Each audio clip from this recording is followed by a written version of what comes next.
Ahorita Alexis está en una fogata. Ahí está la mamá también que ya se va a llamar la cara. Salud, dígale. Salud. Alexis, ¿dónde estás vos? ¿Dices salud? Salud. Uy, me voy a quemar. Aquí está Mauri también disfrutando. Goodbye. Y están disfrutando de la fogata los niños. Y el tata pues aquí está, ¿ves? Bajo la luna también. Hacemos una pues. Va, no corte el video que vamos a hacer un malvavisco. Van a hacer un malvadisco ahorita los hipotes. Espérate. Espérate. Ahí va Mauri a hacer un malvadisco ahorita.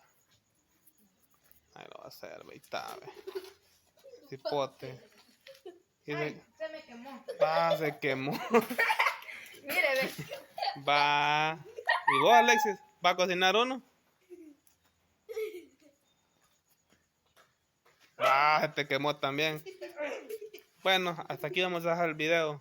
Después vamos a hacer otro.